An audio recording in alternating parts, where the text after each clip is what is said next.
Hey y'all, what's going on? I'm here for the Real Housewives of Atlanta, season 9, episode 4. We started off with, Cynthia. She's playing tennis with Noelle and everything. And, Cynthia says that, Noelle's a teenager now and that she definitely could read better than what Cynthia could do when she was Noelle's age. And she ain't talking about reading no books either, okay? So Cynthia's telling Noelle that she has to go to LA next week or whatever, and Noelle's like, okay, cool, I want to go too because I want to look at some colleges out there or whatever. And Cynthia's like, well, you gonna leave, your mama and everything, and Noelle's looking at her like. And Cynthia's like, well, if you decide to go to college out there, I might have to get me an apartment or something out there or whatever. And Cynthia, she brings up how she has out a bag line now, and that she wants Noelle to help with the launch and wants her to be the face of it or whatever. And Noelle pretty much kind of wants to follow in her mom's footsteps with the whole modeling thing or whatever. So moving on from that, we get Sheree, her son, and her youngest daughter. They're in the house or whatever. Well, they're in her condo because the house ain't finished or whatever. So they're in her condo and everything, and she tells them that the house is almost ready and all this other stuff. And the daughter asks, is Dad gonna move in? Talking about Bob. And Sheree is like, I mean, me and Bob is in a good place, but he ain't about to be moving in this motherfucker or whatever. You know what I'm saying? So Sheree kind of reminds them about what Bob did to them or whatever and all this other stuff, and how he never apologized for anything that he did. So how can they really truly move on until he apologizes? So moving on from that, we get Candy. She's going to Mama Joyce's house with baby Ace, and her mom, she says that her mom doesn't want to babysit, she don't be wanting to babysit Ace for real or whatever. Mama Joyce starts asking about, is Candy going to pay her and everything. And I'm with Candy. Candy was saying, like, I thought most grandmas like to watch their grandkids for free and everything and all this other stuff. And I'm like, yeah, I thought so too. You know what I'm saying? Like, I thought, grandmas love to have they, grandbabies and all this other stuff. And then, be ready to take them back home when they start plucking their nerves to their parents or whatever, you know what I mean? But she brings up Riley's dad's girlfriend popping up at the candy factory or whatever. And Mama Joyce, she starts bringing up him paying that back child support or whatever, and I'm just like, why is everything about money with this lady? Like, throughout this whole episode, she was talking about money, money this and money that, and back child support this and all this other stuff. I was just like, and Candy is like, it's a bigger picture here, and Candy is like, obviously, I don't need his money and everything, which is true. Candy doesn't need his money, especially at this point, you know what I'm saying? And she does, explain that he does have money or whatever, but he just, haven't been paying his child support and all this other stuff. And Mama Joyce is saying that people take advantage of Candy because she's too sweet and all this other stuff. I'm like, oh, like how you take advantage of her? But that's another conversation. Anyways, she, Candy also mentions, the conversation that she had with Riley, and Riley is just kind of like, over it, like, it is what it is, whatever. And, Candy says that she ain't going to stop, Riley from having a relationship with her father. That's what she wants to do. She's old enough to make that decision. Moving on from that, we get Kenya and Phaedra. They're out and about or whatever. They're talking about Portia's event. Phaedra, she brings up, she was like, I heard that you got a little sassy with Sheree after the event or whatever, and, you called her the B word and all this other stuff, and Kenya was like, no, I said that no bitch is gonna tell me what to do with my house and all this other stuff. That's not calling her the B word. And I'm just looking like, I'm looking just as confused as Phaedra ass was looking, because I'm like, well, what did you call that then? You know what I'm saying? Well, Kenya has an explanation for that. She says that it just was a generalization. I'm just like, I feel like in that moment, Kenya was calling, Sheree a bitch or whatever. Like, y'all were having an exchange, and I feel like you was calling her a bitch in that moment. But whatever, moving on from that. Phaedra is like, well, are you gonna apologize or whatever? And Kenya was like, apologize for what? Sheree has been trashing my house and all this other stuff, and so I don't feel like I need to apologize or whatever. So, anyways, Phaedra, she brings up the real reason why they're, meeting up.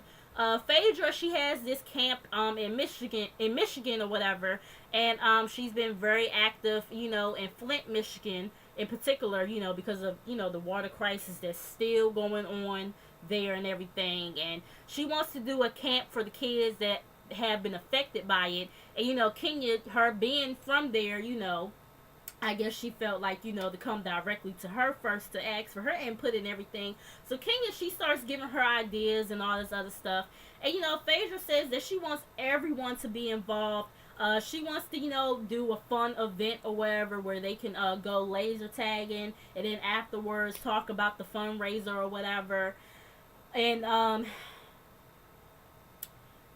Kenya, Phaedra, she had said something or whatever, and Kenya was like, don't be telling no lies or whatever, wait for the courtroom for that and all this other stuff. I was like, ooh.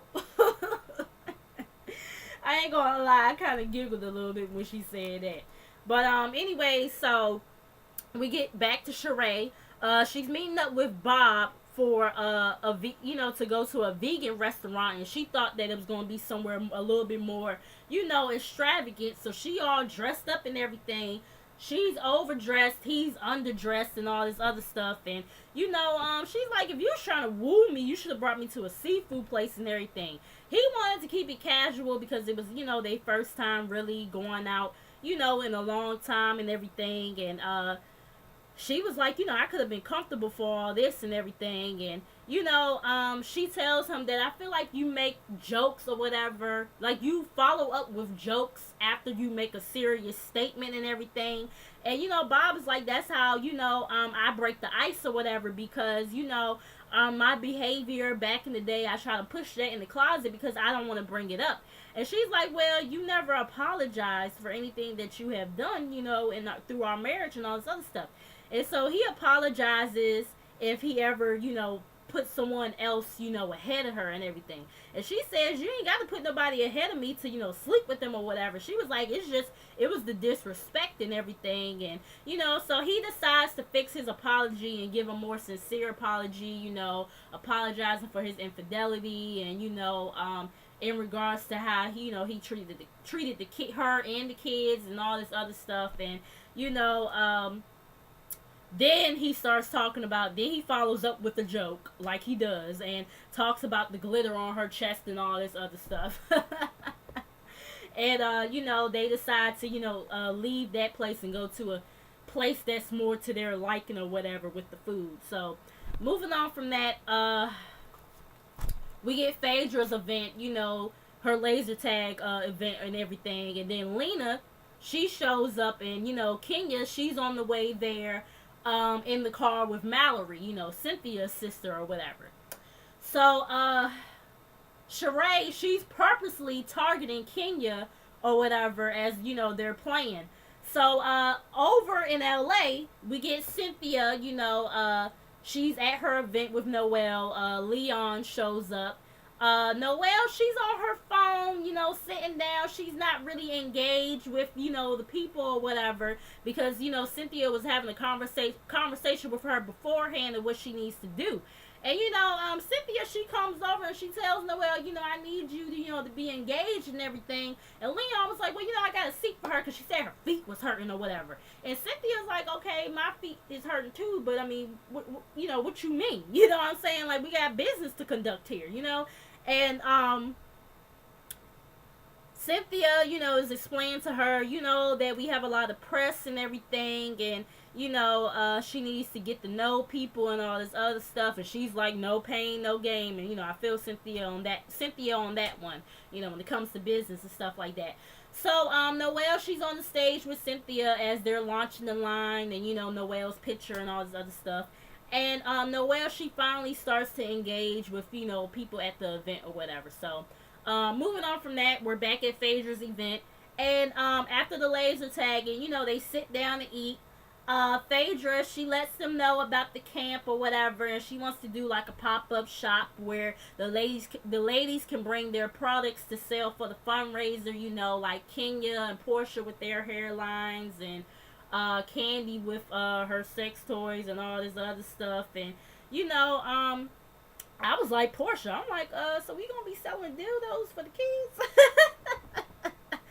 But anyway, so Phaedra, she goes on to ask Kenya if she could coexist with Sheree. And Kenya was like, yeah, but on the way here, Mallory told me that, Sheree had a lot to say about me after the event and everything. And I'm like, maybe Sheree just need to stop venting to people in regards to Kenya, because somebody is always going back telling some shit. First it was Lena who went back and told Kenya about what Sheree was saying in regards to her house. Now Mallory done went back and told Kenya what Sheree done said about her after Portia's event or whatever. So anyways, Kenya is like, I felt like I left that at Portia's event or whatever. And Sheree is like, what did you leave? Because, how did you leave it at the event or whatever, and you ran out or whatever? Kenya was like, no, I didn't run out. I walked, I didn't run out. I walked out or whatever. And Sheree was like, no, you power walked and all this other stuff. And,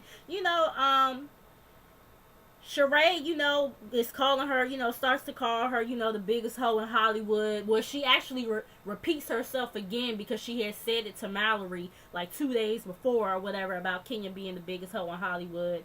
And then Kenya is like, you need to stop hitting below the belt and all this other stuff, because Sheree was kind of calling her a bitch throughout the conversation. And Sheree was like, you called me a bitch and now you got a problem with me calling you one or whatever. Kenya claims that she didn't call Sheree one and all this other stuff.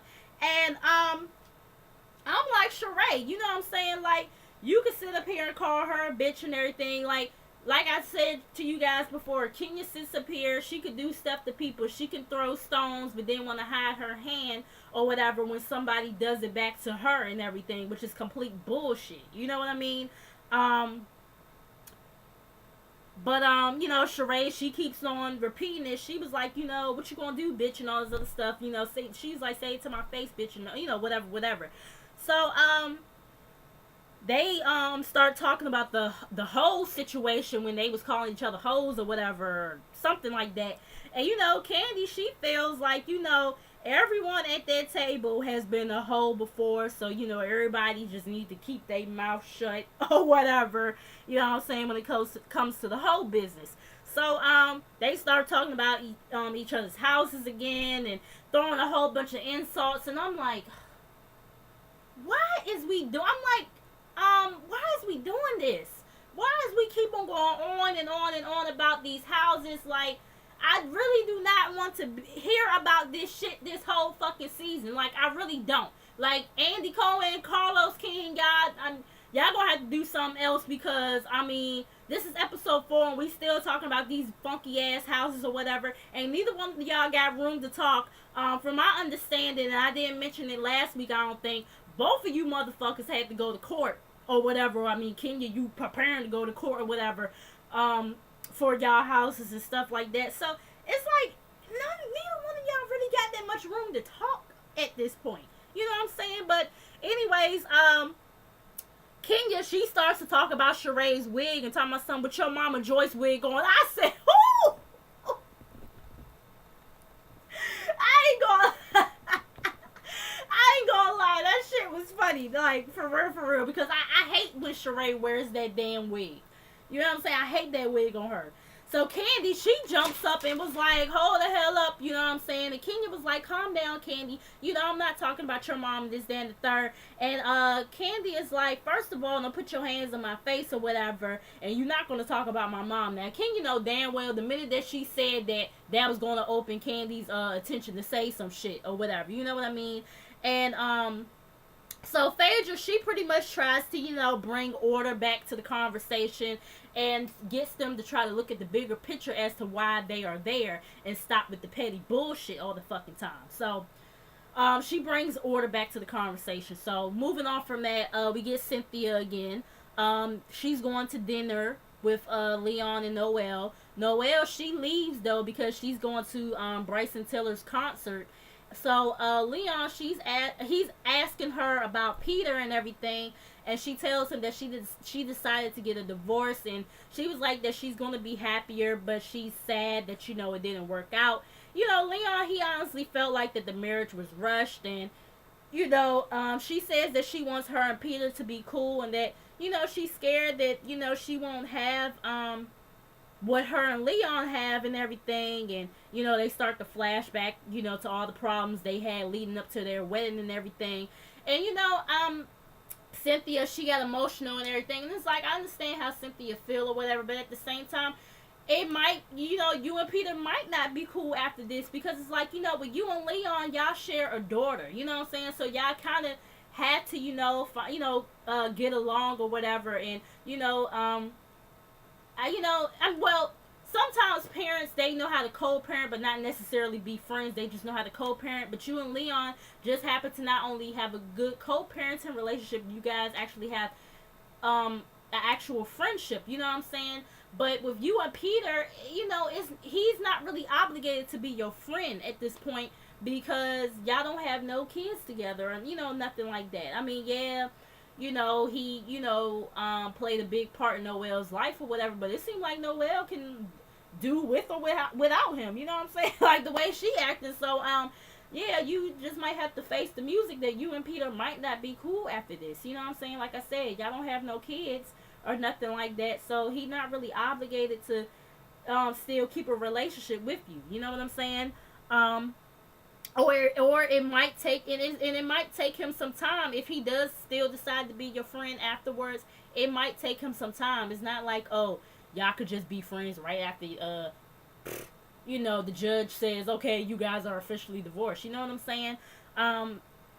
So yeah, she just pretty much feels stupid or whatever, because, you know, she moved to Atlanta, sacrificing a lot, and, you know, she's saying that, you know, she tells Leon she wants to go to the hotel, and, and she tells Leon that she wants to go to the hotel, and she's saying that, you know, she has to figure out the next chapter in her life or whatever. And so they leave, and I'm like, now, did he go back to the hotel with her, or, you know, I'm just trying to figure it out, you know. But anyways, I mean, if he did, I'd be here for it, because, you know, I like Leon, you know what I mean? But anyway, so we get Candy. She's in the car with Mama Joyce. She's gonna take her for a manicure as a treat, you know, for Mama Joyce watching Ace for her.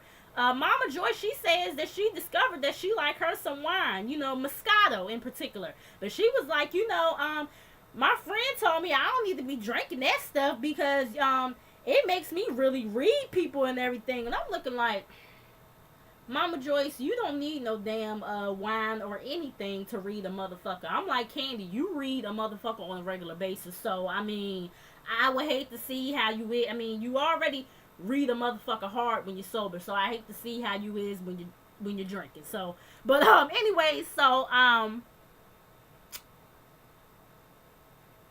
Block, he ends up calling Candy or whatever, and he's saying he's trying to see Riley and all this other stuff, and she's like, well, you know, you could call her and everything. He was like, no, I need to have a sit down with you too, and all this other stuff, and he feels like it's bad blood between them, co-parenting. And then Mama Joyce, she opens up her big ass mouth or whatever, and I'm just like, Mama Joyce, it wasn't even necessary for you to open up your damn mouth, you know what I mean? So if she brings up the whole child support and everything, and, you know, Candy just tells her to disregard that and everything, or whatever. he's saying that, you know, he been trying to call and all this other stuff, and, you know, that they ain't been picking up. But she's like, when the last time you called Block or whatever? And he's saying he don't know where the bad blood is coming from, and I'm just like, this is fucking bullshit. This is bullshit. You know what I'm saying? And Candy is like, oh really? Like, you know what I mean? And he was like, you know, he ain't about to be chasing nobody and all this other stuff. You know, Candy, she starts doing her breakup cry and everything. And Candy tells him, you know, you wouldn't have to be doing all that if you would have been doing what you were supposed to do. And you wouldn't have to chase nobody if you would have the communication would have been there and all this other stuff, and that you do the same shit every other year, you know what I'm saying that you want to, you know, have a relationship with her, and then you don't, and all this other stuff. And, you know, she pretty much hangs up on him. And, you know, she was like, you know, don't tell me you ain't gonna chase my daughter. You should want to chase her and all this other stuff. And I'm with Candy on that shit. You should want to chase your fucking daughter that you brought into this world. She didn't ask to be in this motherfucker. If you didn't want to have no motherfucking kids, you should have wrapped it up. Or just not have sex at all. You know what I'm saying? Like, it's just, oh, God. That whole shit pissed me off, like, for real. It's like Candy said, you wouldn't have to do all that if you was doing what the fuck you was supposed to have been doing. You know what I'm saying? You should want to chase your daughter. And continue, and even if she does reject you the first couple of times, keep on chasing her. Until she, you know, gets to a point where she feel like, okay, you know, he's serious or whatever. If you sit up here and try one time and be like, oh, I ain't even gonna try no more, how is Riley supposed to take you fucking seriously? And that you really want to be there for her. Like, ugh, God, I can't. I'm like Candy, I can't stand his punk ass. But no, for real. But I just hate that this whole situation even is playing out on TV like this. But y'all let me know how y'all feel about it. You know, make sure you guys like, comment, subscribe. Make sure you guys come back. Make sure you guys follow me on social media. It definitely is in the description box. Yeah, and I will see you guys in the next video.